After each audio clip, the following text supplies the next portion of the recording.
بالله من الشيطان الرجيم. بسم الله الرحمن الرحيم. الحمد لله رب العالمين الرحمن الرحيم مالك يوم الدين إياك نعبد وإياك نستعين اهدنا الصراط المستقيم صراط الذين أنعمت عليهم غير المغضوب عليهم ولا الضالين. بسم الله الرحمن الرحيم. الحمد لله رب العالمين والصلاة والسلام على أشرف الأنبياء والمرسلين وعلى آله وصحبه أجمعين. اللهم إنا بك الله العظيم الذي بلغ ربنا الشدة العظيم وقام بها ولم الله محمد صلى على مولانا محمد القدر العظيم وعلى آله بالله العظيم والعزم بذات الله العظيم وبيد بلاقة الله وسمع على بالله العظيم صلاة دائمة بدوام الله العظيم تعظيما لحقك يا مولانا يا محمد يا ذا الخلق العظيم وسلم عليه وعلى مثل ذلك واجمع بيني وبينهم كما جمعت بينهم ظاهرا وباطنا في غزة ومن الحزة من جميع كلنا قبل آخرة عظيم. اللهم صل وسلم على سيدنا النبي وعلى آله وصحبه وبارك وسلم. اللهم صل وسلم على سيدنا محمد النبي وعلى آله وصحبه وبارك وسلم. اللهم صل وسلم على سيدنا محمد النبي وعلى آله وصحبه وبارك وسلم. اللهم صل وسلم على سيدنا محمد النبي وعلى آله وصحبه وبارك وسلم. اللهم صل وسلم على سيدنا محمد النبي وعلى آله وصحبه وبارك وسلم. اللهم صل وسلم على سيدنا محمد النبي وعلى آله وصحبه وبارك وسلم. اللهم إنا نسألك من يقينا الصلاة وعملا وتقبل سبحانه وتعالى. اللهم اغفرنا في الدين وعلمنا بتأويل اللهم زدنا علما وارزقنا رحمة يا أرحم الراحمين. السلام عليكم ورحمة الله تعالى وبركاته. وعليكم السلام ورحمة الله وبركاته. قال رسول الله صلى الله عليه وسلم ومن سلك طريقا يلتمس فيه علما سهل الله له tariqan ila al-jannah. Rasulullah sallallahu alaihi wasallam, siapa yang menempuh jalan untuk mencari ilmu Allah Subhanahu wa taala, maka Allah akan memudahkan baginya jalan menuju ke syurga Allah Subhanahu wa taala. Dalam hadis riwayat Muslim. Mudah-mudahan rahmat Allah Subhanahu wa taala diberikan kesihatan yang baik kepada kita dan alhamdulillah diberikan taufik kepada kita sehingga kita berada dalam majlis ilmu pada hari ini. Dan kami ada 3 bulan sebulan dalam dibandingkan negeri akhirat sikit sangat dirasa langsung. Ya alhamdulillah kita Allah SWT masih lagi berada di jalan yang diridai oleh Allah Subhanahu wa taala, di jalan-jalan yang dirahmati Allah Subhanahu wa taala, di jalan-jalan untuk menuntut ilmu. Mudah-mudahan kita dipermudahkan jalan untuk menuju ke syurga Allah Subhanahu wa taala. Satu dari Nabi sallallahu alaihi wasallam, "Wa yudillahu khairan yafaquhu fid-din." Siapa yang Allah ingin berikan kepadanya kebaikan, saya Allah Subhanahu wa taala memberikan kefaqihan kepada agama. Dan mudah-mudahan insya-Allah kita semua diberikan kefahaman tentang agama, pakai tentang agama dan dapat menuju ke jalan Allah, menuju ke syurga Allah Subhanahu wa taala dan dipandang oleh Allah Subhanahu wa taala dengan pandang kebaikan. Kalau orang yang baik kita dinilai oleh manusia, tapi pandangan baik ini dinilai oleh Allah Subhanahu wa taala. Pandangan manusia kadang-kadang baik, tapi pada sisi Allah SWT tidak ada makna.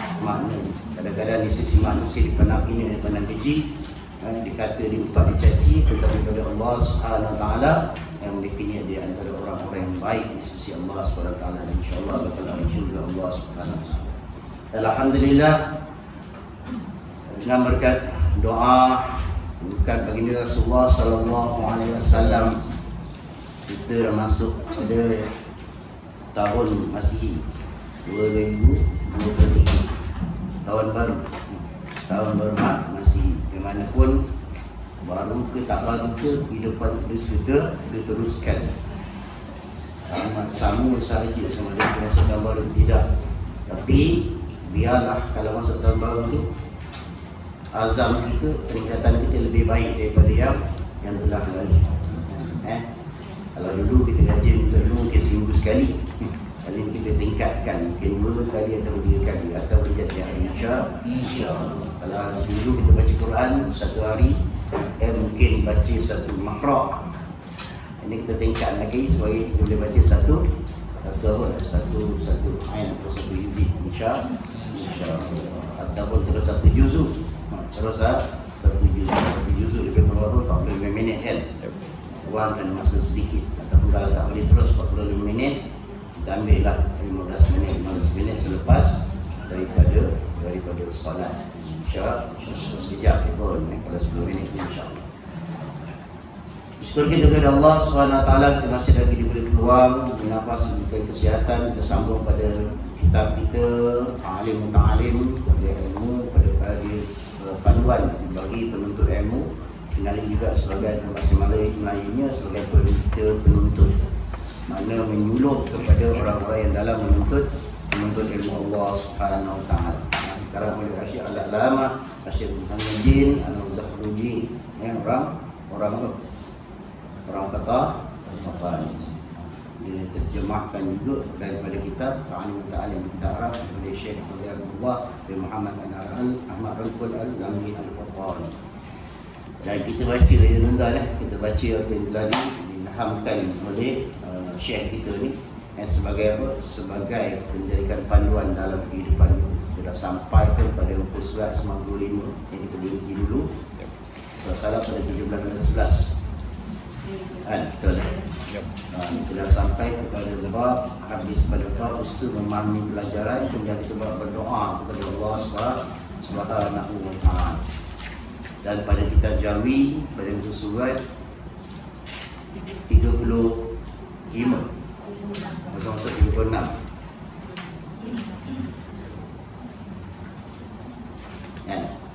Kalau itu berkhidmat pada ilmu, berkhidmat pada ilmu pada surat 36.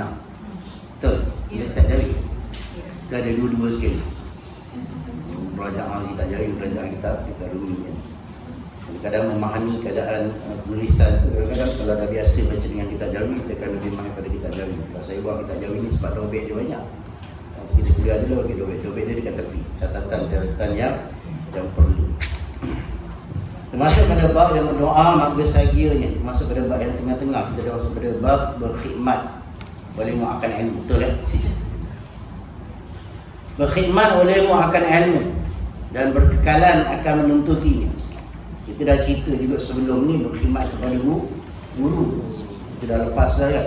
Khidmat kepada guru ni yang kita faham lah. Kalau orang dulu dia mengaji, dia khidmat dengan guru, bersihkan halaman guru, dia angkatkan air, bersihkan tempat mengaji dan sebagainya. Kadang-kadang yang perempuan sampai tolong masak pun ada kan. Sampai tahap tu betul kita khidmat kepada guru sebab dia tak bayar. Dan dia tidak ada berbayar, itulah khidmat dia kepada guru. Datang pun bawa pisang, bawa sayur dan sebagainya. Tapi sekarang ni yang kita nak ceritakan pada pagi ini adalah berkhidmat akan ilmu. Berkhidmat oleh kalau masyarakat Rasulullah sirrah. Berkhidmat olehmu akan ilmu dan berkekalan akan menuntutinya. Seperti berkhidmat dan berkekalan orang yang telah dapat akan kesedapannya. Kesedapan apa? Kesedapan menuntut ilmu dan kesedapan akan ilmu. Dan kekal olehmu akan membacanya dengan perbuatan yang dipujikan. Dan iaitu hafaz dan ulang-ulangkan akan ilmu. Apa maksud khidmat kepada ilmu? Maksudnya apa? Beramal akan ilmu. Pertama, beramal akan ilmu. Kita pada diri kita dulu. Kalau kita dapat ilmu, maknanya kita amalkan. Jangan kita dapat diam, dapat simpan. Dapat ilmu, simpan dalam kitab. Kitab memang dah ada dalam ilmu tu. Kalau tu kita simpan kitab tinggi-tinggi. Hormat. Kenapa simpan tinggi? Sebab hormat. Bila dah simpan tinggi, jawabnya memang tak turun lagi. Memang tak turun sampai dia berlalu. Macam orang kita dah khatam Quran, dah khatam Al-Quran. Mana Quran ada kat atas? Sebab memuliakan Al-Quran, tapi tak baca. Ada makna ni kan. Hormat Quran tu hormat, tapi yang dikatakan khidmat oleh ilmu maksudnya apa? Ambil daripada hadis Nabi SAW. Rasulullah SAW bersabda kata apa? Balighul ani walau ayah. Sampaikan dariku walaupun satu ayat. Makna apa? Apabila kita dah dapat ilmu walaupun sedikit, tapi kita jangan simpan. Ajarkan.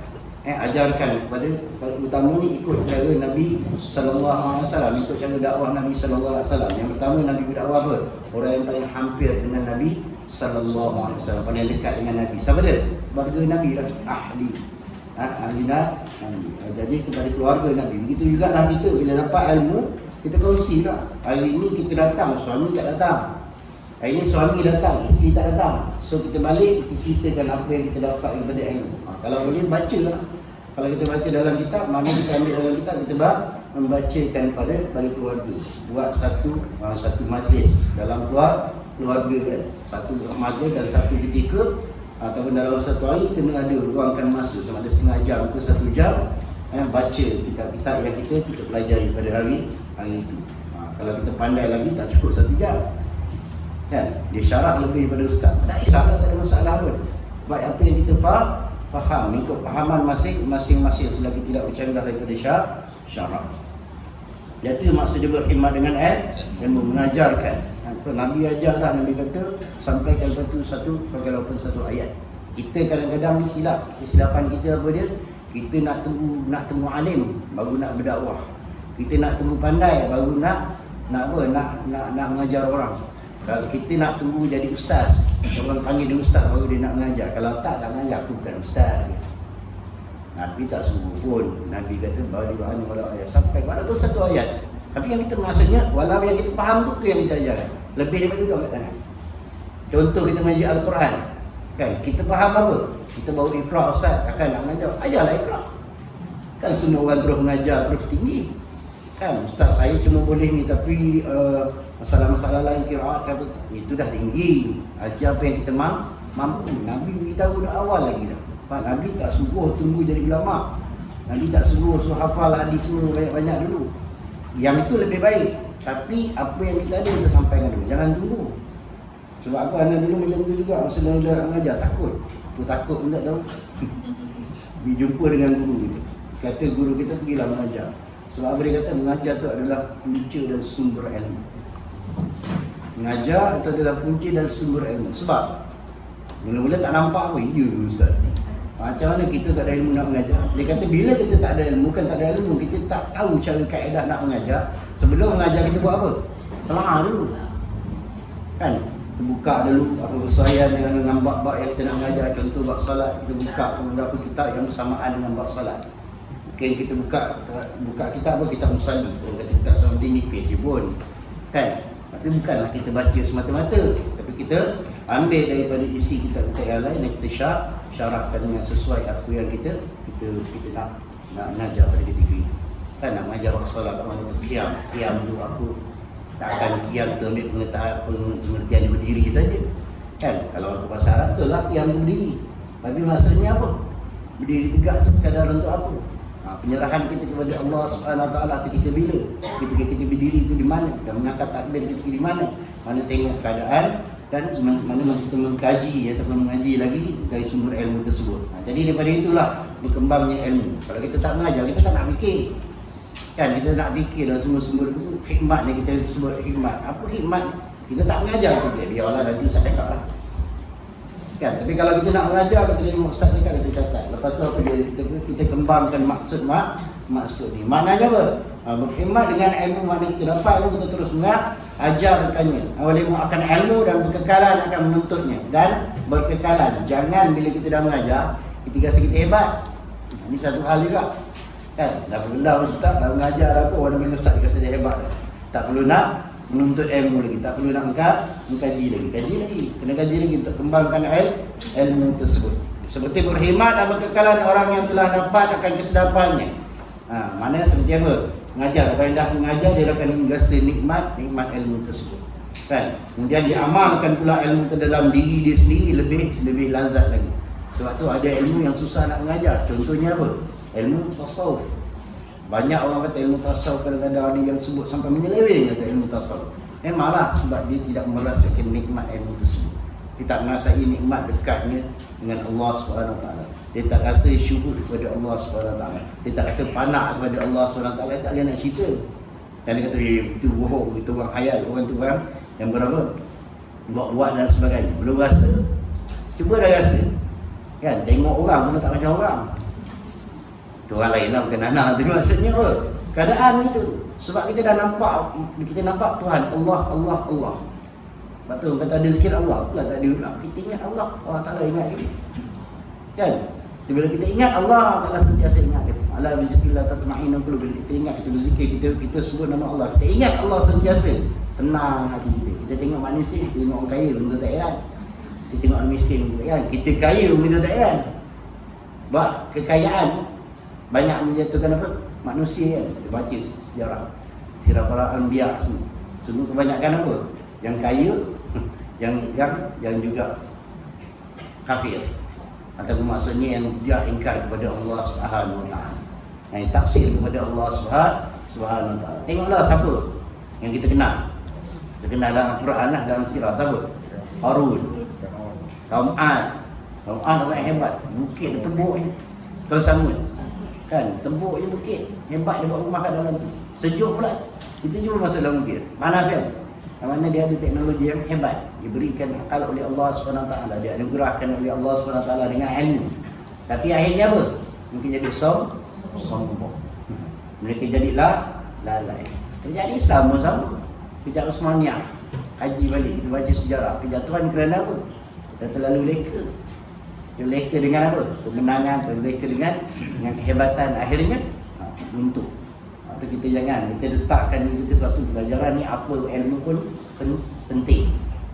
Dan apa ilmu pun penting, terutama yang mutasawwif penting. Sebab kita boleh nilai diri kita daripada pandangan Allah Subhanahu Wa Taala. Kan? Kalau miskin mungkin kita tak boleh mendaki manusia lain. Tapi maksudnya bila miskin tu kita apa? Kita bersyukur dengan kemiskinan. Sebab apa? Miskin kita tak banyak kena nak jawab dengan Allah Subhanahu Wa Taala.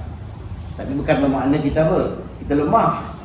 Tak makna kita lemah. Kita tetap juga jalankan apa Allah SWT perintahkan. Bila kita kaya, maknanya apa? Ikutlah kehendak Allah Subhanahu Wa Taala. Agar apa? Di antara sifat-sifat orang kaya, ingatkan sedekah. Ingat anak yatim, ingat orang miskin. Ya, kita tengok pada apa? Pada surah Al-Fajr. Baca surah Al-Fajr pada awal hingga akhir. Mengingatkan kita kepada Allah SWT. Apa lantang kita daripada awal. Kan? Mula ayat 15 tu dah mula dah. Orang kaya gini sombongan dia, orang miskin dengan apa? Dengan tak sabarnya dan sebagainya. Orang kaya yang tidak memberikan makan kepada orang miskin, kepada orang tak menghirau ke anak yatim dan sebagainya. Baca. Kan? Cinta kepada harta. Habis kat itu. Itu Allah Ta'ala bagi sifat. Dah akhir sekali Allah Ta'ala tunjukkan jalan. Apa dia? Sampai ya Tuhan nafsu mutma'innah irji'i ila rabbiki radiyatan mardiyah. Akhir Allah Ta'ala tunjukkan jalan. Sebab apa? Sebab manusia macam tu sifat dia. Dan orang sifat yang terakhir, yang nafsu mutma'innah, yang nafsu dalam keadaan ketenangan. Bila dia tenang, dia tak ingat apa dah. Ingat akan Allah. Lepas tu bila dia tenang, dia kaya pun tak kisah. Dia tak rasa nak sombong. Dia miskin pun dia tetap sabar. Sebab apa? Kedua-duanya adalah anugerah Allah Subhanahu Wa Taala. Jadi kita tak kisah. Sebab tu ilmu tu pun penting. Dan bila kita ajarkan dan kita amalkan, lebih kita menikmati akan ilmu. Dan bila apa? Bila kita amalkan, kita akan dapat apa? Kesedapannya ilmu. Sikit, amallah dengan sikit. Kita amal banyak. Kan kita dapat tentang kelebihan solat dan sebagainya. Contoh kelebihan solat, buatlah perlahan-lahan. Mula-mula buat yang wajib. Yang ni peringkat-peringkat ni bukan peringkat wajib lagi kan. Banyak peringkat sunat dah insya-Allah. Kekalkan di antara yang tak pernah Nabi tinggalkan solat apa? Solat sunat duha dan witir. Nak bangun malam belum boleh lagi. Kan? Dengan badan yang semangat ni. Hidup memang sedap kan. Perlahan-lahan, mula-mula bangun malam, terjaga sekejap, bangun sekejap. Kan? Istighfar dulu, banyakkan istighfar. Kemudian terbangun lagi malam esok, cuba bangun pula untuk solat 2 rakaat. Kan? Kuatkan semangat, solat 2 rakaat. Lepas tu kekalkan, maintain. Orang Jawa kata maintain. Kekalkan terus. 1, 2. Jangan pertama kali bangun semangat, buat apa? 8 rakaat. Nabi buat 8 rakaat. Wish. Yang hebat ni aku Nabi buat 8 rakaat. Nabi buat 8 rakaat malam penuh. Tak kisahlah kalau mampu, tapi kalau boleh perlahan-lahan, qalilan bersabar, jabaran sikit-sikit, lama-lama jadi bukit dulu. Lepas tu agak-agak dah okey sikit, dah stabil, dah boleh kekalkan dalam tempoh sebulan ke ataupun 2 bulan ke, naik lagi pula 4 rakaat, dan tambah lagi sampai 8 ataupun mungkin lebih. Terpulanglah. Tak ada masa banyak lagi, Ustaz boleh tak saya nak tambah? Boleh. Tak ada limit. 8 sekadar sunnah yang biasa Nabi, lazim Nabi dah lakukan. Tapi berapa lama pula Nabi lakukan? Ada kali Nabi buat 2 rakaat saja. Kita boleh buat 2 rakaat saja. Memang selalunya kita buat 2 rakaat, tapi Nabi buat, kita buat 2 rakaat berapa minit? 3 minit je. Nabi buat 3 jam tu 2 rakaat sahaja. Kita beza kita dengan Nabi sallallahu alaihi wasallam. Tapi kita ikut contoh lah. Itulah contoh ikutan kita kepada Nabi sallallahu alaihi wasallam. Habis. Bagi orang yang mendapat kesedapan yang akannya ilmu dan kekal olehmu. Kekal olehmu apa? Wahai talabul ilmi, wahai orang menuntut ilmu, kekal olehmu akan membacanya, ulang baca dengan perbuatan yang dipuji. Membaca dengan keadaan apa? Untuk memahami ilmu tersebut. Kan? Balik baca balik. Jangan balik simpan. Simpan lah. Atau simpan dan tengok TV. Tengok TV macam-macam rancangan ada, macam-macam ada. Habis. Kan habis. Kita dah sucikan hati kita, tiba-tiba kita masuk balik tempat gelap. Boleh lah, rugi tuan-tuan. Apa je Ustaz? Bukanlah Ustaz kata semua TV tu dengan TV tu gelap. Kan? Tapi lebih banyak gelap daripada yang terang. Kadang-kadang menekankan kita untuk berfikir. Kita tak pernah berfikir untuk Allah SWT. Kita tak pernah berfikir untuk akhirat. Tapi kita leka memikirkan masalah orang. Kan? Betul tak? Kita tak tengok TV semuanya. Tengok TV dia ingat apa? Dia memikirkan masalah orang. Kan? Tengok drama ni, depan ni macam mana? Banyak pilih dia. Korea pun dia faham. Yang kan orang Melayu ni. Tengok Indo Setan pun dia faham juga. Tengok Quran dia faham. Banyak-banyak bahasa dia faham. Masya Allah. Hebat. Kan? Channel pun dah sampai kat berapa? 20 channel dah ada. Kita tak pasang Astro lagi. Astro dah marah kat Astro. Ada musuh dia. Tak faham jalan, tak pasang internet lagi dan sebagainya. Berhati-hati dengan fitnah akhir zaman. Itu nama dia fitnah akhir zaman. Benda-benda yang boleh merosakkan iman, merosakkan akidah kita kepada Allah SWT dan melalaikan kita. Yang melalaikan kita dengan urusan akhirat. Kita sibuk memikirkan masalah orang, kita tak nak fikir tahap kita, diri kita dengan Allah SWT. Kat mana pandangan Allah kepada kita? Adakah sebagai manusia sahaja ataupun manusia yang bersifat adal, balhum adal, yang bersifat seperti haiwan, yang takut kita dan kan? Adakah manusia yang dikenali sebagai insanul kamil, manusia yang sempurna? Itu kan kita kena fikir. Itu yang senang kita kena fikir. Bila kita fikir macam tu, mana kedudukan kita mencari kedudukan, yang mencari makam ni, mencari darjat kita. Bukan darjat kebesaran, tapi pandangan daripada pandangan Allah Subhanahu Wa Taala. So kita kena menuntut ilmu, baru kita boleh hisap diri kita, boleh kita sandarkan diri kita. Hari ini kita tengok apa yang kita belajar. Cukup tak apa yang kita belajar? Sebab orang yang belajar ilmu ni, dia lagi belajar, lagi dia apa? Lagi alim. Banyak belajar lagi alim. Orang belajar ni makin banyak belajar makin tak tahu. Makin tak pandai. Istilahnya makin bodoh. Susah dengan nak cakap. Nampak? Iya, dah kita kaji lah. Kita belajar ilmu apa? Mula-mula kita ambil orang belajar Al-Quran. Belajar mula apa? Iqra. Dia dapat belajar Iqra tu, dia boleh baca kadang ataupun dia boleh baca ayat-ayat yang pendek tu dengan suku. Dia boleh eja siap-siap dengan suku. Dah hebat dah dia mengaji. Lepas tu bila mengaji Al-Quran pula, ada sangkut lagi panjang pendek. Belajar pula ilmu tajwid, dia dah boleh baca dengan panjang pendek tu, dah hebat dah. Lepas tu dia orang baca, sedap lagi dia baca. Sebab apa? Ada taranum. Dia baca pula taranum, baca pula, belajar pula qiraat. Dah sedap dah baca. Orang yang baca tu, lepas tu dia boleh terjemah satu-satu, boleh hurai.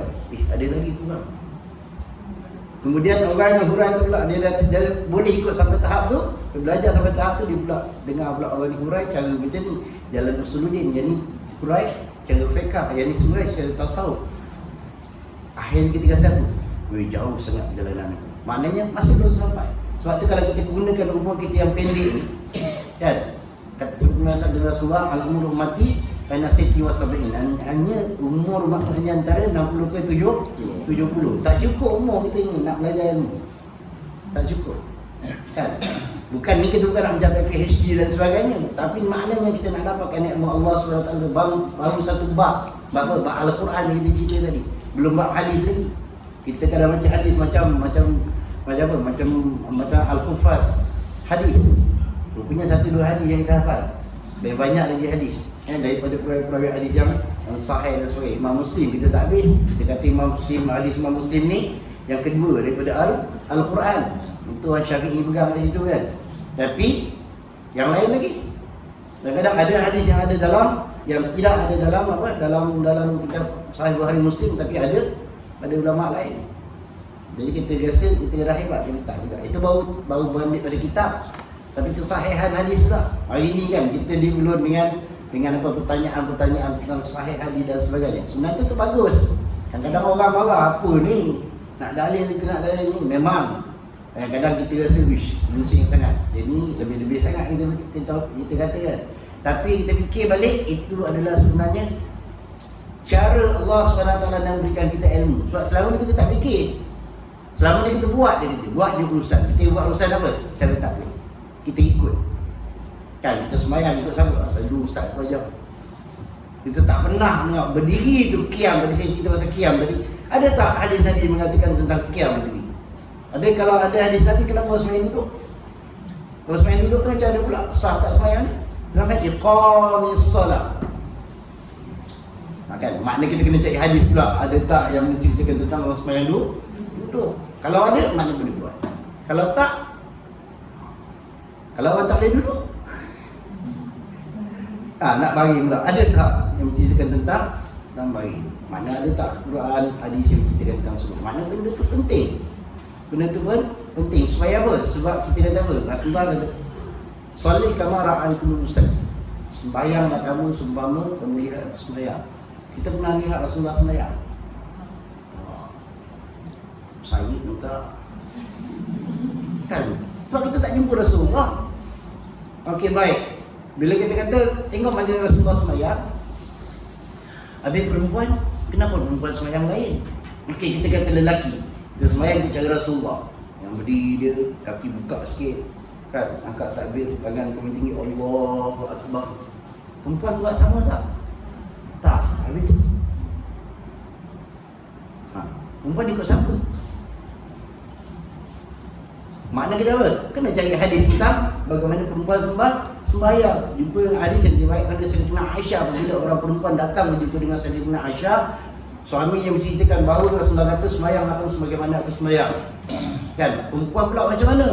Baru datang hadis yang lain tentang perempuan. Benda tu penting tak? Penting. Barulah kita kata kita ikut Nabi. Barulah kita kata kita ikut Nabi. Bukan kita buat suka-suka kita sendiri, syok kita sendiri. Kita kata ustaz-ustaz juga. Sampai satu ketika kita kena sampai tahap yang kita kena faham apa yang kita buat. Hari ni semua kali kita ikut.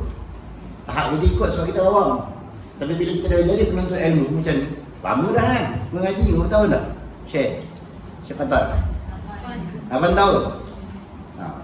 Berpindah kanan juga lah. Saya ingat saya kan 8 tahun. Bermakna kalau 8 tahun dia, kalau pergi pondok ni hebatlah beli 8 tahun.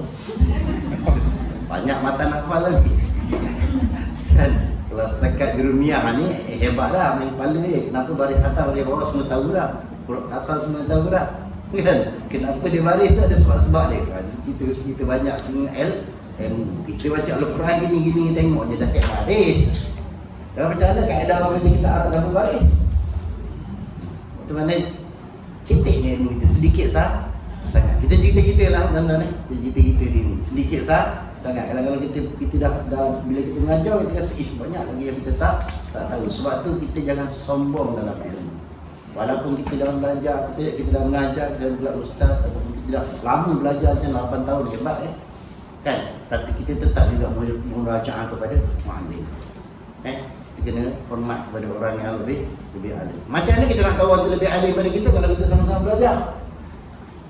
Ni bab ni dia cerita selain pada khidmat dengan ilmu, kita ada apa? muzakara, kita ada mutala'a, kita ada mudara sama-sama. Mencari habis. Itulah dia satu perenggan sengaja.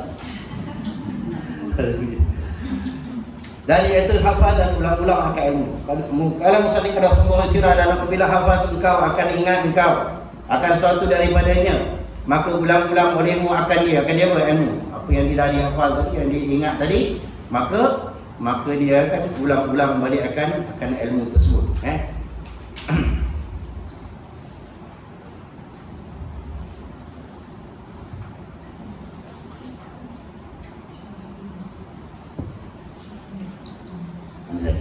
Dan apabila hafaz engkau dan ingat engkau akan sesuatu daripadanya, maka ulang-ulang olehmu akan ilmu tadi. Kemudian menguat akan dia, akan sehabis-habis menguatkan. Kemudian tulis olehmu akan dia supaya engkau kembali kepadanya dan kepada membacanya atas menguatkannya. Ini kaedah. Kaedah diajarkan bagaimana kita nak supaya kita pegang ilmu tu hebat-hebat sampai kita ingat. Cara utamanya hafal. Ini makna ulang-ulang baca supaya kita ingat. Yang keduanya apa? Yang keduanya tulis. Kan? Kita dah hafal, tulis lagi. Itu lebih mudah untuk kita mengingatkan ilmu. Kemudian membaca oleh apa yang kita tulis. Tapi hebatnya kalau orang dapat tulis ilmu, terutamanya Al-Quran, orang hafal, mula dibaca dulu. Dibaca dengan lancarkan bacaan. Lancarkan bacaan, bila dia dah hafal ni. Hafal bagi dia lah, bawa kat sini. Lepas tu, dia tulis. Dia tulis tiap patah. Lepas tu jangan hafal panjang-panjang. Nak tulis pun jenuh kan. Tulis dulu. Satu perkataan, satu baris, satu perkataan, tulis dulu. Bukan satu perkataan, satu ayat. Tulis dulu. Dah hafal lah satu ayat tu, tulis balik. Maknanya kita bila kita tulis tu, dengan tulis kita ingat huruf. Kita ingat baris. InsyaAllah kita tak susah, takkan lupa. Kan? Lepas tu apa yang kita tulis kita baca semula. InsyaAllah. Kemudian bila dah dapat beberapa baris ayat, apa kita nak kejapkan dalam diri kita apa? Bangun dan solat.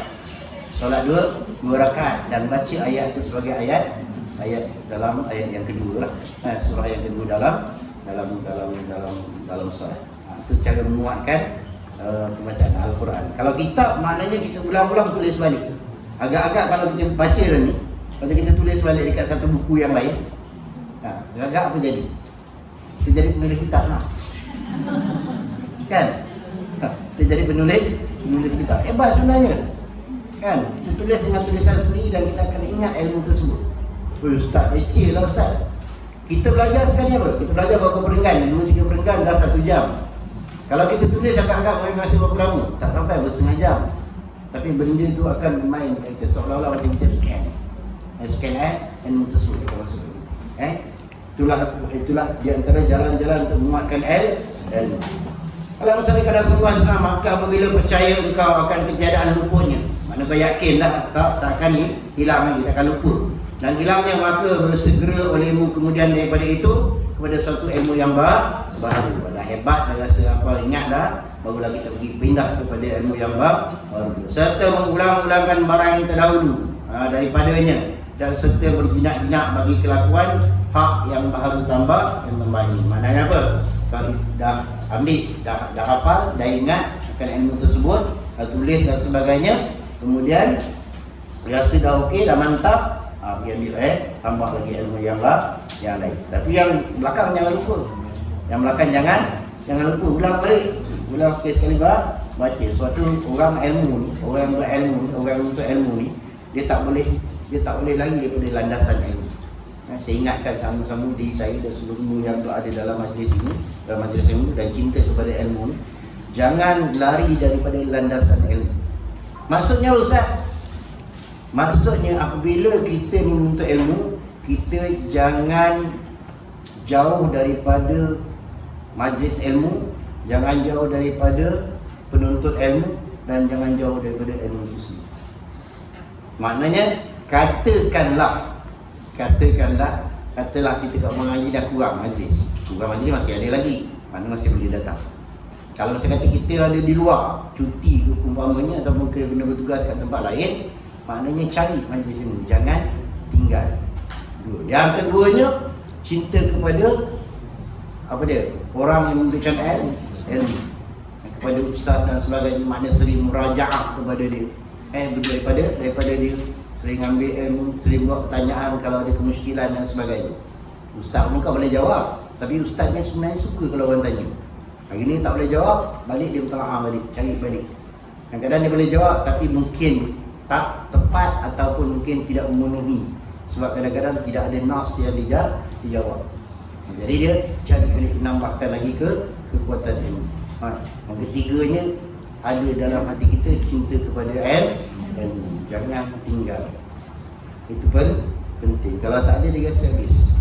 Dan bersahabatlah dengan pencinta ilmu. Kan kita sama pencinta ilmu, ada majlis ilmu dia, jom kita pergi sini, jom kita pergi sana, jom pergi kursus ni, jom kita pergi kursus ni, kan.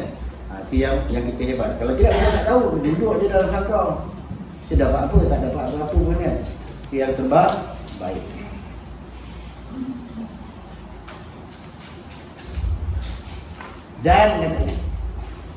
Dan usaha akan dia, usaha akan dia secukup-cukup usahanya. Maknanya usaha dengan sungguh-sungguh, sungguh-sungguh untuk mendapat ilmu, dan mengingatkan ulama akan manusia dengan ilmu-ilmu engkau, dengan bahawa engkau mengajar mereka akan ilmu itu, supaya apa? Supaya hidup engkau akan sebagai hidup yang berkekalan. Apa maksud dia? Tak nak mati je. Dan mengingatkan olehmu akan manusia-manusia, mengajarlah ataupun memberikan peringatan, adil menasihatkan, sentiasa nasihat atas ilmu. Kita tahu benda ni tak boleh, kita cakap dengan dia tak boleh, berdasarkan apa. Kadang-kadang manusia dia cakap, dia keluarkan nas dan sebagainya, bukan nak belagak, sebab dia nak ingatkan pada ilmu tersebut. Dia nak mengingatkan, dia dapat daripada kitab sekian. Dia dapat daripada guru sekian. Disebutkan sebab apa? Untuk mengingatkan diri sendiri akan ilmu tersebut. Dan kemudian kata, mengingatkan olehmu akan manusia-manusia dengan ilmu-ilmu engkau, dan bahawa engkau mengajar akan mereka itu supaya hidup engkau akan sebagai hidup yang berkekalan. Maksudnya apa? Apabila kita ada ilmu, kita mengajarkan akan orang, mengingatkan akan orang, nasihatkan akan orang dengan ilmu tersebut, dan apa? Dia akan kekal. Ilmu yang kita perolehi tadi, dia akan kekal. Sebab apa? Kita sebarkan dekat orang lain. Dan ini akan jadi ilmu nafi', ilmu yang bermanfaat. Ni perkara kita kena ingat sentiasa 3 perkara yang perlu kita bawa. Pertama apa? Ilmu nafi', ilmu yang bermanfaat. Apabila kita nasihatkan orang, dan orang tu menerima dan orang tu amalkan, kita akan mendapat walaupun kita dah mati, kan?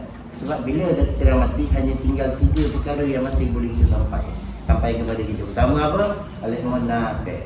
Yang kedua, sedekah jariah. Jangan lupa sedekah. Dia banyak simpan buat, besok dah tinggal habis. Dah tinggal habis lah. Kalau dalam surah Al-Fajr dia kata apa? Bila sampai kiamat, semua yang ada ni rata segala-galanya. Satu apa pun tak tinggal. Satu apa pun tak tinggal. Tak ada apa maknanya, kan? Maknanya ada sementara ada, dan sementara ada hayat dia sedekahkan harta yang kita ada, berkongsi dengan orang susah, orang miskin dan sebagainya. Yang ketiga ni apa? Baru pergi pada doa yang salih. Anak yang salih. Sebab kita kena didik, jangan kita lepaskan sayang kita, ya abah dia ni dah ujung-ujung ni, kena belajar ni. Sebab nak kembali kepada Allah Subhanahu Wa Taala. Takut besok sampai ke tempat yang lain. Betul kita lagi belajar, tapi jangan lupa yang kat rumah. Jangan lupa ada anak kita, jangan lupa anak isteri kita dan sebagainya. Jangan lupa kepada suami kita dan sebagainya. Sebab apa? Sebab ni lah akan jadi pewaris kita. Kalau dia boleh memberikan doa pada kita dan sampai, dia juga memberikan balak kepada kita dan sampai. Dia ada pro and kontra. Tadi kita apa? Ilmu yang bermanfaat. Ilmu yang bermanfaat dia akan sampai kepada kita. Tapi kalau kita mengajar ilmu yang salah, payah juga, kan? Sedekah jariah yang sampai kepada kita, sampai sedekah yang baik, menjaring keberpanjangan. Tapi kalau kita buat benda yang buruk dan kekal sampai kita dah mati, benda itu juga akan sampai. Sebab tu kita kena jaga sangat-sangat. Yang ketiga tadi apa? Doa anak yang saleh. akan sampai. Tapi kalau doa daripada yang baik sampai, kalau dia buat jahat pun sampai. Dia ada terbalik. Dia terbalik. Nabi tak sebut saya direct. Tapi bila benda yang baik boleh sampai, pada benda jahat boleh sampai. Maknanya kita kena jaga ketiga-tiga dia kena jaga. Harta kita gunakan kepada tempat yang bermanfaat. Jangan kita laburkan kepada tempat yang mudarat, yang akan mudarat kita di akhirat.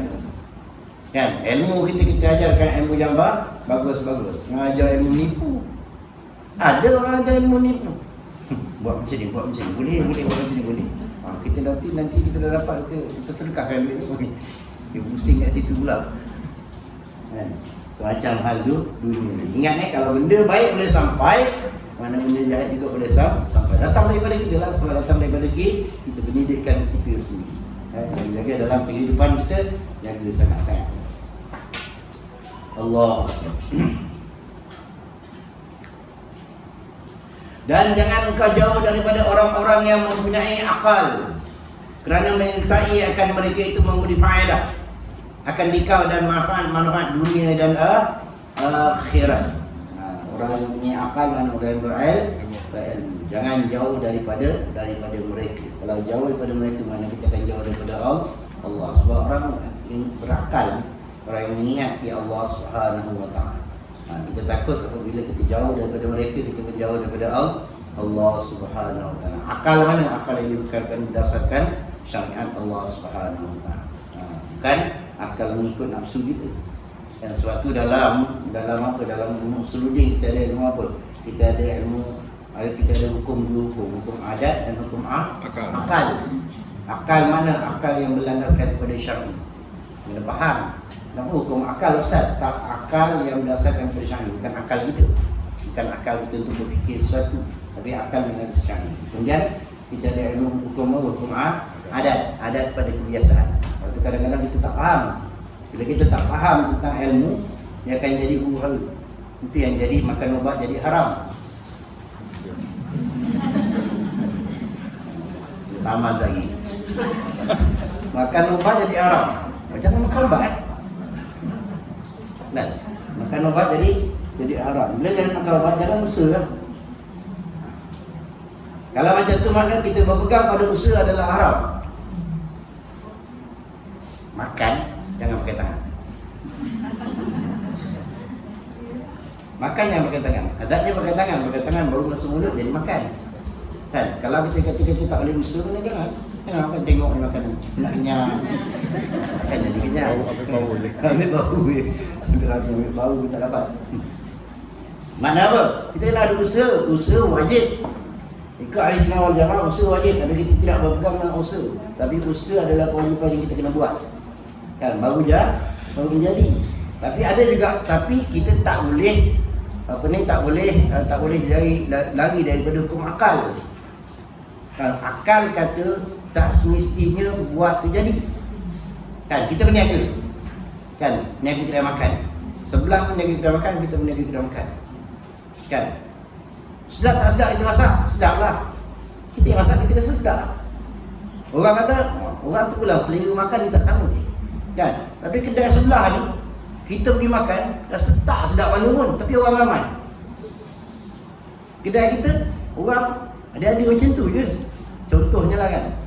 Tak ada yang sebabkan diri kita, orang lain nak contohnya. Kedai sebelah-sebelah, ada tak? Kadang-kadang macam tu. Ada kedai makan yang sama, cantik pun sama, masakan pun banyak yang sama. Tapi kedai ni ramai yang tidak. Sebab apa? Sebab kita kena letak akal kita, pemikiran kita kepada masa itu, sandarkan kepada Allah SWT. Allah nak beri bersama-sama lah rezeki. Kan? Okay. Kalau akal kata usaha boleh mendatangkan bekas, tak baik.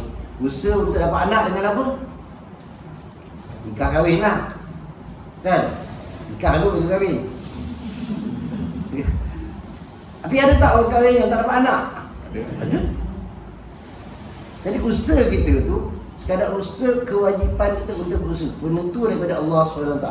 Jadi makan ubat tu adalah apa? Sebab Nabi dah kata setiap penyakit ada ubat. Nabi tak cakap ubat dia paracetamol ke apa ke, ubat tak sakit. Nabi tak sebut pun. Tapi dia ada pakar dia. Fas'al ala zikri. Tanyalah kepada pakar dia, kepada yang ahli dia. Siapa ahli dia? Doktor lah. Doktor kata ni ubat sakit kepala. Kan? termakan. Jadi hilang sakit kepala. Sebab doktor kata tadi ni awak sakit kepala, jadi kita usaha makan ubat tu. Jadi penentu penyakit tu buang apa? Tuhan. Dia ada juga orang makan ubat sakit kepala. Ustaz, dah tiga papan dah saya makan Actifaz. Sebut pula nama dia. Kan? Tapi tak baik pun. Kalau Tuhan tak izinkan, takkan jadi. Itu makna Datuk, kita kena pegang pada dua hukum tersebut. Kalau dia hukum akal dan hukum adat. Adat kata ia minum bila dahaga, tapi dah terlarang minum tadi, tak minum dulu lah sebab panas. Maknanya apa? Tuhan kata begitu, makan kenyang. Tapi ada tak orang yang makan tak kenyang? Ada. Kadang-kadang bagi air sejuk ke air apa ke bagi jugalah. Dan minum tak dahaga, dah tak hilang dahaga. Sebab apa? Hukum dia dah sampai kat situ. Rezeki dia dah tak ada lagi. Kalau minum bagi minum sebagi pun dia tak boleh minum lagi dah. Sebab apa? Tuhan kata rezeki kau sampai itu. Makna apa? Dah tak ada lagi hak dia. Maknanya apa? Kita kena faham tentang hukum. Maksudnya hukum akal dan hukum adat. Adat kata begini, tapi boleh jadi di sebaliknya. Sebab jika Tuhan izin atau tidak izinkan. Kan Nabi Allah Ibrahim AS dia campakkan. Bukan dia letakkan, dicampakkan. Sebab apa? Begitu panas api itu. Dia letak, dia campakkan sampai ke dalam api. Boleh dia relax ya duduk atas kursi ni, atas sana lagi. Relax tengok bawah. Apa hang kawan? Kan? Sebab apa? Allah tak izinkan. Dia dapat perintah pula apa? Sembelih anak dia. Tuan-tuan, kalau pisau tumpul sekalipun, pisau kat dapur kita kan, ada yang kalau potong sayur tak lut. Tapi jangan potong kat tangan. Jangan cuba-cuba potong sayur tak lut, potong kat tangan okey kot. Jangan. Goyak tangan kan. Begitu juga pada Nabi Allah Ismail AS. Pisau tu kalau dikatakan potong rambut pun boleh putus. Mudah nak potong rambut ni kan, tapi boleh putus. Maknanya kalau kena kat leher ni, Allah Rabbi. Tapi bila Allah tak izinkan, takkan jadi. Kita kena faham. Lepas tu kadang-kadang orang kata, Ustaz pelik saya tengok orang tu boleh jalan atas air. Tak nak pelik. Tuhan kata dia tak tenggelam. Kapal besi tu nak air, tak tenggelam. Kan kapal besi kan kapal. Dulu itu fiber besar, kapal ada kapal besi. Tak tenggelam. Tapi dia bocor sikit, tenggelam. Maknanya Allah SWT yang memberikan segala-galanya. Kan? Kita tak boleh nak jadi. Orang kata Ustaz, ada sayap boleh lah terbang. Ayam ada sayap boleh terbang. Maknanya kita sandarkan semua. Maksudnya dia Allah SWT sebab kita letakkan. Sandarkan semua kepada Allah SWT. Gantungan kita bukan pada makhluk. Gantungan kita juga bukan pada obat. Tapi gantungan kita kepada Allah SWT.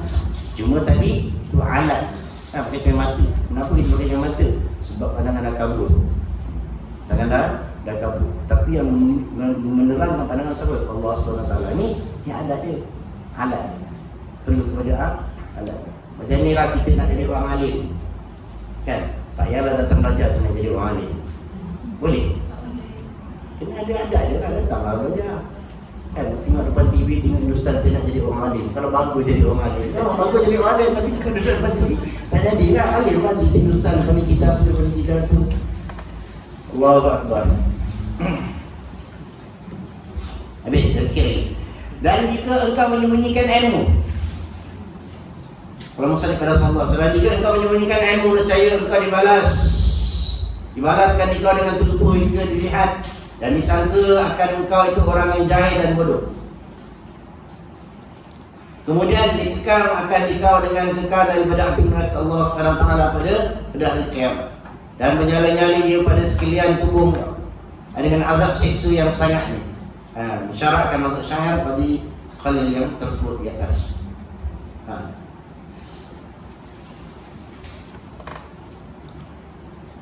Hati-hati. Dan jika engkau menyembunyikan akan ilmu, sembunyikan ilmu, sembunyi diam. Ada orang alim di diam, ada orang ada ilmu di diam. Dia ada dua maksud diam. Maksud diam pertama dia apa? Dia sombong. Kan dia sombong. Sombong maksud macam mana? Tak nak jawab, dia sombong. Dia nak orang minta. Dia nak orang jumpa dia. Orang tak tahu ke aku alim? Dah tahu lah. Takkan aku pula nak tayang-tayang aku ni. Satu. Yang keduanya warak. Warak apa? Warak dia takut kalau sebut dia orang alim. Dia tak sembunyi ilmu. Orang datang, orang jumpa dia, orang tanya, orang tahu. Dan orang memang tahu dia alim. Cuma dia tidaklah menunjukkan sifat dia alim. Dia makan biasa, relax, kan, tenang, selagi tidak melanggar syarak. Cara dia begitu. Suatu kadang-kadang kita susah nak baca manusia. Kadang nampak zahir dia bagus, tapi tak ada apa-apa macam kita lah. Nampak aja hebat tapi kita tak ada apa pun kan. Tapi kadang-kadang orang tu tenang, relax macam orang biasa. Tak ada apa-apa tu. Kalau kelihatan zahirnya tak nampak. Tapi kadang-kadang kita risau juga. Risau apa? Risau yang ayat akhir ni lah. Ayat akhir ni apa? Kemudian dikekang akan nikah dengan kekang daripada api neraka Allah SWT pada hari kiamat. Dan ternyata dan nyali-nyali dia bersedia tubuh engkau dengan azab seksa Allah SWT dan itu sangat-sangat seksa ni. Maksudnya apa? Sebab ternyata ada satu hadis Nabi SAW. Saya tak hafal lagi. Buat apa? Saya tak hafal Quran. Hadis itu dikatakan orang yang hafaz Al-Quran. Yang siapa yang belajar, siapa yang masuk tahfiz, dia akan bertemu dengan hadis ini. Yang banyak kita ahli. Siapa yang melupakan Al-Quran, siapa yang melupakan Al-Quran, mula azab Allah yang apa? Takut kan? Kalau macam tu orang tak nak hafal Al-Quran. Dan jaga bila kita mudah menghafal sesuatu ilmu, terutamanya Al-Quran, jangan kita lupakan. Ini yang maksud ayat dia, maksud syair kat sini dan maksud musannif. Maknanya jangan kita lupakan terus, kita simpan. Kita dah hafal, kena ulang-ulang ini. Kita dah hafal, kena ulang-ulang hafazan tersebut supaya kita jangan lupa. Bila kita dah buat, tapi kalau kita terlupa ataupun kita kadang-kadang faktor umur dan sebagainya, kan? Kita sebagai manusia biasa, balik sebagai manusia biasa memang ada sifat terlupa. Maka bertaubatlah kepada Allah SWT, banyakkan istighfar kepada Allah SWT. Sebenarnya ilmu ni dilupakan. Bukan kita melupakan, tapi dilupakan kadang-kadang dengan kesilapan kita sendiri. Di antaranya perkara-perkara yang menjerumus ke arah maksiat, dia akan menggelapkan hati dan kita tu. Sebab tu datangnya hadis ceritakan tentang orang yang melupakan hafazan Al-Quran, kena laknat oleh Allah SWT dengan 5 azab yang pedih. Sebab apa? Sebab dia sebenarnya dah Allah Ta'ala buka pintu hati dia yang cukup hebat, boleh menghafal Al-Quran. Tak kira lah menghafal semua 30 juzuk pun, itu lagi hebat. Kalau menghafal sikit-sikit pun ulang-ulang. Ulangkanlah surah yang kita hafal, jangan sampai lupa. Kan? Sebab apa? Yang pertama, lepas tu kita kena ada peningkatan ilmu. Bila kita dah hafal, lepas tu kita simpan, dia memang macam mana pun akan lupa. Sebab tu yang bagusnya bila kita dah hafal, kita ulang-ulang, kemudian kita ambil faham apa ayat yang kita hafal. Itu lebih baik. Dan bila kita dah ambil faham, kita akan lebih mudah ingat. Sebab kita macam tadilah kita surah Al-Fajr, kan contohnya. Mana kita ingat kisah-kisah dalam tu. Tentang apa? Azab Allah kepada mereka apa? Mereka yang kaya tetapi tidak menginfakkan hartanya kepada anak yatim, tidak memberi makan kepada orang miskin. Satu diceritakan. Kemudian azab bagi orang miskin yang bersikap tak sabar dengan kemiskinan yang diuji oleh Allah Subhanahu Wa Taala. Benda tu kita nampak dah. Jadi ayat-ayat itu akan datang dengan kisah-kisah. Sama juga dalam surah-surah yang lain ada kisah dalam surah Al-Baqarah.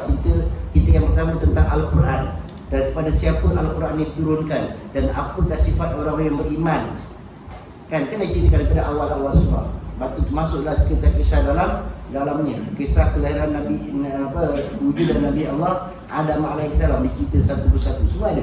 Bila kita dapat cerita tu, jalan tu, dan apabila kita menghafal surah tu, so kita tahulah kedudukan dia dekat mana. Dan bila kita tak ada peningkatan dari segi ilmu, memang akan hilang.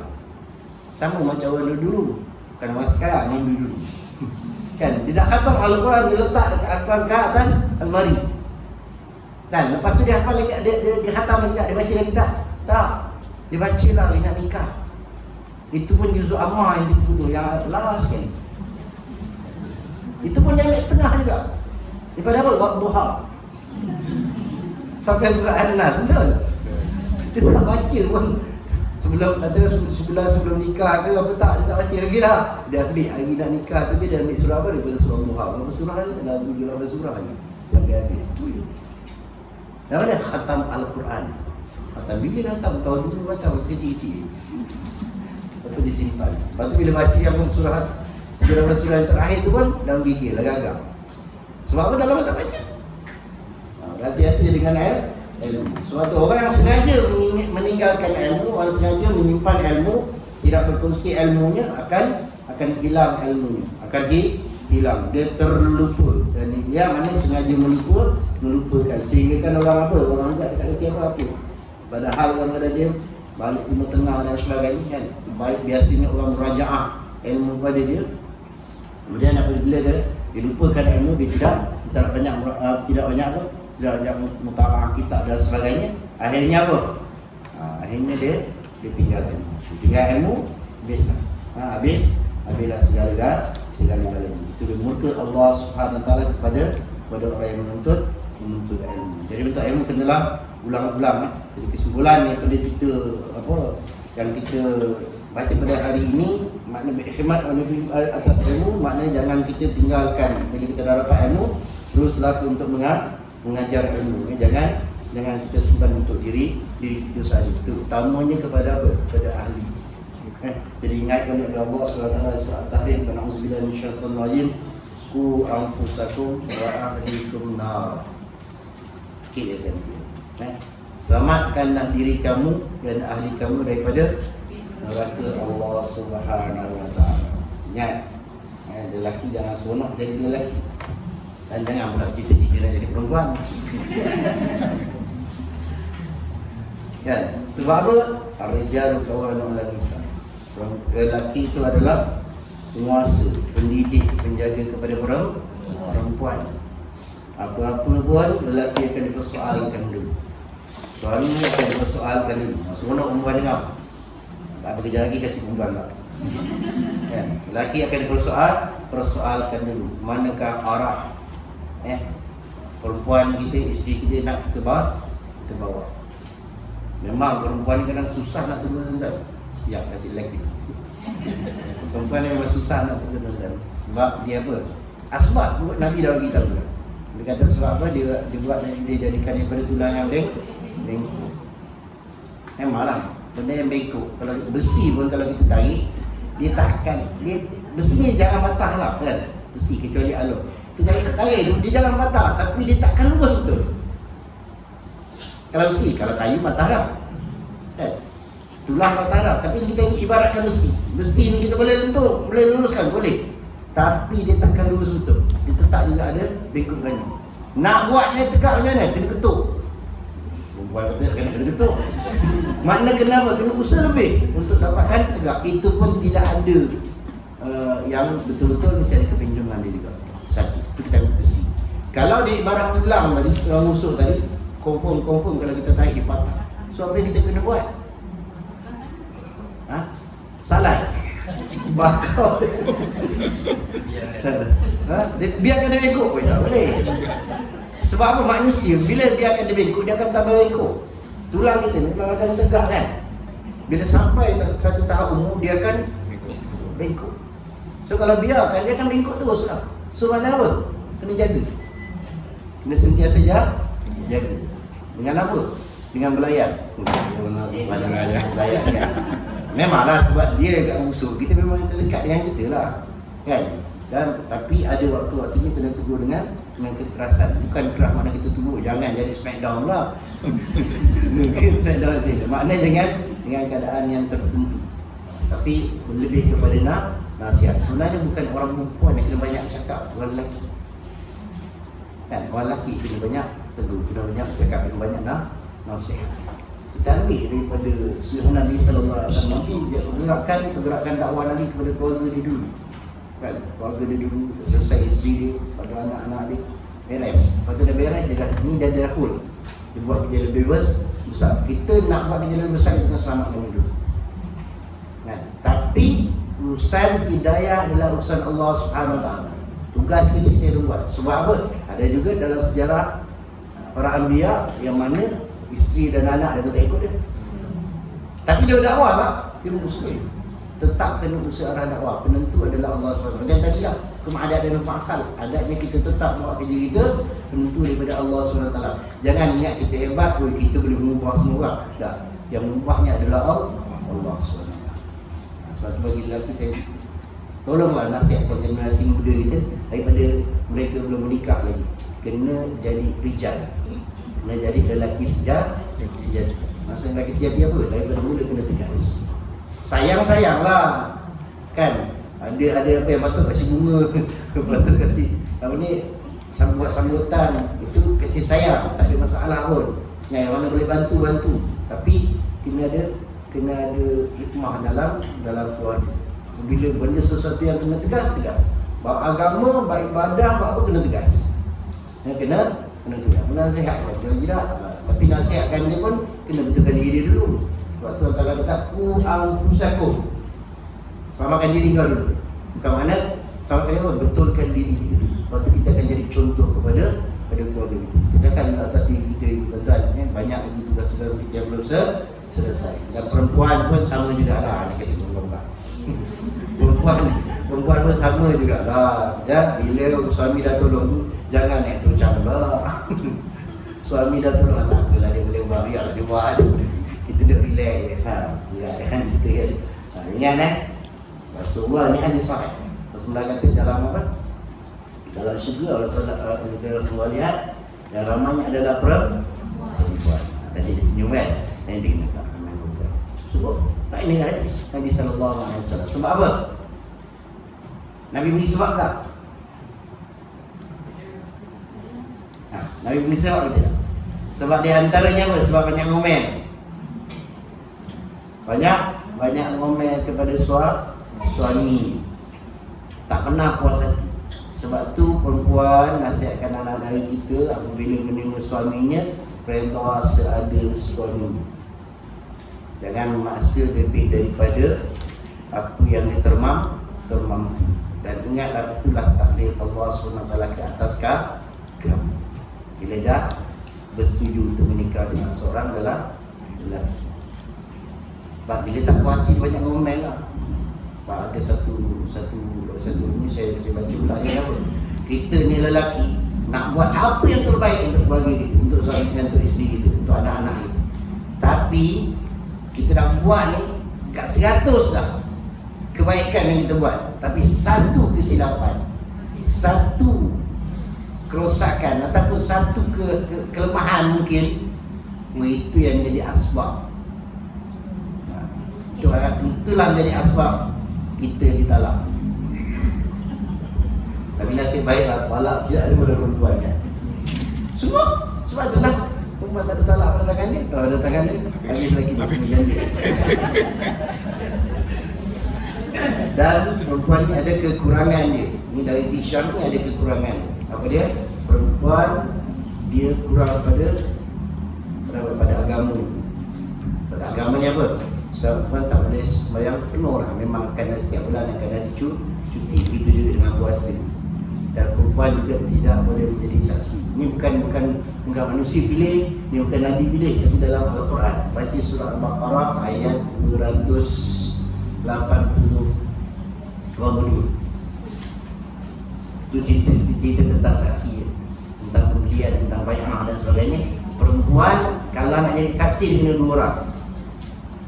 Dan lelaki seorang, yes, saya yang paling banyak perempuan jadi saksi dia kena ada 2 orang. Seorang lelaki nisbah hari kepada 2 orang perempuan. Mana kalau nak jadi saksi dalam satu surah kena ada 2 orang lelaki kan. Jadi kalau misalkan tak jumpa 2 orang lelaki, ada seorang je lelaki, tapi perempuan ramai, kena pilih 2 perempuan yang menjadi saksi.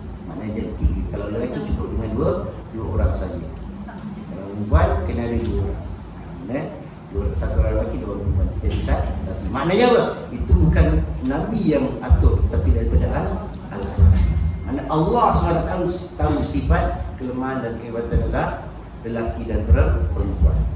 Sebab lelaki ada kelebihannya sendiri dan lelaki darjatnya satu darjat ke atas daripada perempuan. Seandainya yang terakhir patut hormat kepada lelaki, tapi dia lelaki yang soleh kan. Hormat kepada lelaki. Sebab lelaki ni darjat yang ditulis daripada perempuan. buat satu dengan satu derajat dia tak pergi mana pun. Tapi Nabi kata Nabi seandainya kalau boleh, kalau dibolehkan makhluk ataupun manusia menyembah kepada manusia, nescaya perempuan disembah kepada lelaki, kepada suami. Mana hati-hatilah dalam fitnah akhir zaman ni, berbagai yang kita hadapi. Mana kalau kita boleh nak nasihat suami pun dengan cara yang mungkinnya, alhamdulillah tengok muslimat yang ramai datang kan, mungkin para suami tak sempat lagi dan sebagainya. Tapi kalau boleh nasihat dengan cara yang terbaik. Perempuan ni hebat tuan-tuan. Dan lembut-lembut ni, tengok Mac. Bukan kata buaya dia boleh gegar. Dunia dia boleh gegar. Banyak kisah-kisah yang kita dah dengar kan. Yang lelaki kerajaan yang hancur kerana perempuan. Mana perempuan ni hebat lah. Kan? Dia gunakan kehebatan pada tempat. Yang gegar semua jadi hancur. Wallahu'alam. Dan dia cakap muzakarah, menazar dan juga insyaAllah mudah-mudahan dirahmati Allah subhanahu wa ta'ala.